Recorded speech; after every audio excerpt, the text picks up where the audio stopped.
Well, al-Bukhari stands really at the summit of the Central Asian and Middle Eastern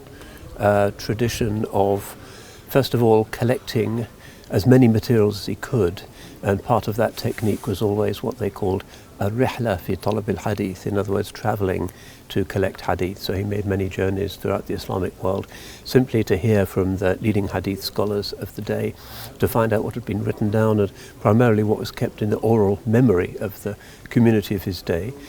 trying to ensure that the isnads, that is to say the chains of transmission, the list of names that separated him from the founder of the religion, was as short as possible, and that also the names were as verified and as substantiated as possible. So the shortness of the isnad, what they call a high isnad or isnad ali, is something for which the Sahih, the main work of Imam al-Bukhari, is particularly well known. His famous thulathiyat, which have just three intermediary figures between him and the Holy Prophet, some of them going back to Nafi', through Imam Malik,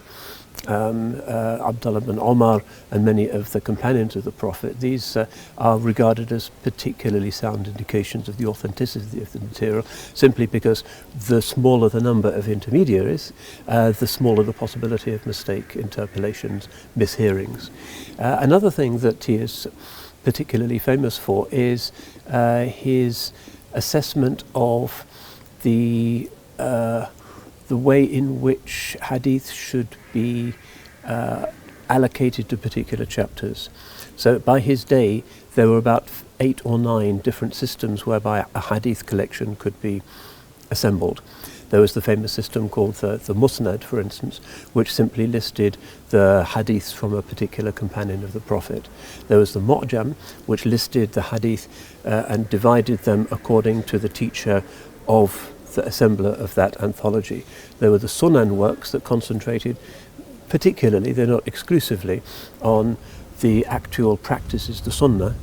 of the Holy Prophet. There were sahifas, which were shorter hadith collections dedicated to a particular subject or to a particular situation.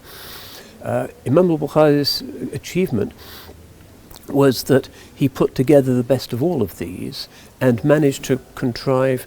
what they call a tabweeb, that is to say a capitulation, a system of chapters which progressed very systematically subject by subject, beginning with his first chapter is the beginning of Revelations, an obvious place to start in the hadith of Niyyah, and then progressing through questions of iman, of faith, questions of practice, questions of what happens at the end of time and so forth. So part of his achievement, even though he's standing in a tradition which he didn't invent but is one of the high points of the tradition again, is that he was able to take this enormous body of hadith. He collected, it said, 500,000 or 600,000 hadith, of which he included only 6,000 or 7,000 in his Sahih, and he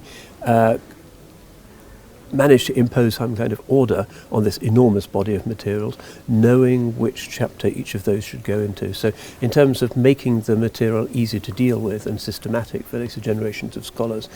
certainly he stands in the first rank of methodical, philological, clear-headed academic researchers.